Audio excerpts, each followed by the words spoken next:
2, 1 start. अध्यक्ष महोदय, जब श्री नरसिंह राव ने प्रधानमंत्री का पद संभाला था तो राष्ट्रपति के आदेश से वे विश्वास का प्रस्ताव लेकर यहाँ आए थे और भारतीय जनता पार्टी ने उस समय भी उस विश्वास के प्रस्ताव के खिलाफ मत दिया था। यह अविश्वास का प्रस्ताव कोई कर्मकांड नहीं है। पिछले कुछ दिनों में देश में ऐसी घटनाएं हुई हैं 6 दिसंबर के बाद 6 दिसंबर को और 6 दिसंबर के पहले, जिनके कारण हमारा देश एक बार फिर अपनी तकदीर के तिराहे पर आकर खड़ा हो गया है। 6 दिसंबर को अयोध्या में जो कुछ हुआ उससे हम दुखी हैं। हमने प्रधानमंत्री को जो वचन दिया था उस वचन का पालन करने का वहाँ पूरा प्रयत्न हुआ, मगर उस वचन का पालन नहीं किया जा सका। भारतीय जनता पार्टी, राष्ट्रीय स्वयंसेवक और विश्व हिंदू परिषद के चोटी के नेता वहाँ कार सेवकों को रोकने की कोशिश करते रहे। वीडियो टेप्स इसके साक्षी हैं, उस समय अनेक पत्रकार वहाँ उपस्थित थे। पिटने वाले जो पत्रकार हैं, जो पत्रकार पिटे हैं, जिनके कैमरे तोड़े गए हैं, उनसे हमने माफ़ी मांगी है।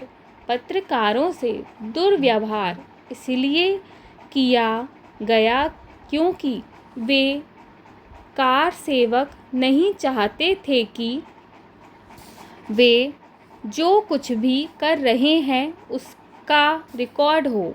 अभी अयोध्या में क्या हुआ, इसकी केंद्रीय जांच ब्यूरो द्वारा पहल की जा रही है। जांच के परिणाम अभी प्रकट नहीं हुए हैं और मैं चाहूँगा कि सरकार के पास जो भी तथ्य हैं, वह हम सबके सामने उसे सदन में रखें। हमारे पास जो भी तथ्य हैं वे हम सदन में रख रहे हैं।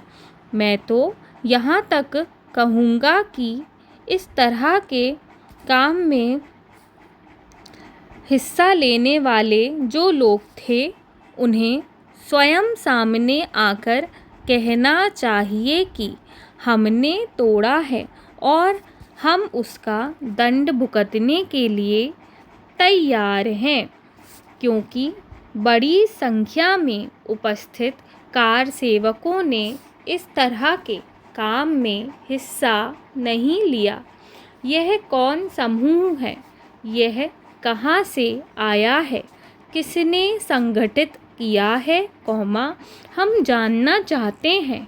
हमारा संगठन जो अनुशासित संगठन समझा जाता था, जिसकी यह छवि थी, जिसके बारे में यह कीर्ति थी कि जो तय कर लेते हैं वैसा ही करते हैं, ये हमारे लिए एक बड़े संकट की बात है, बड़ी चुनौती है। आज तो हमारे लिए कठिनाई पैदा हो गई है। वहाँ केवल ढांचा नहीं तोड़ा गया है, वहाँ एक मंदिर भी था। मस्जिद में तो नमाज नहीं होती थी, मस्जिद में तो प्रवेश बंद था, मगर मंदिर में पूजा होती थी कोर्ट के आदेश से। Paragraph change. मैं केंद्र सरकार का संकट भी समझता हूँ और वह संकट कल्याण सिंह सरकार के सामने भी था, फिर भी हमें भरोसा था। इसीलिए हम कहते हैं कि अगर प्रधानमंत्री जी के भरोसे को ठेस पहुंची तो हमें भी ठेस पहुंची है। कल्याण सिंह जी ने इस्तीफ़ा दे दिया, फुल स्टॉप। आडवाणी जी ने इस्तीफ़ा दे दिया, कॉमा। अगर केंद्र सरकार की तरफ से कोई जिम्मेदारी लेने को तैयार नहीं है। कार सेवा के लिए लोग गए थे, लेकिन उन्हें जब लगा कि हाई कोर्ट का फैसला नहीं आया है और सरयू से बालू लेकर आओ और गड्ढे में पानी डालो,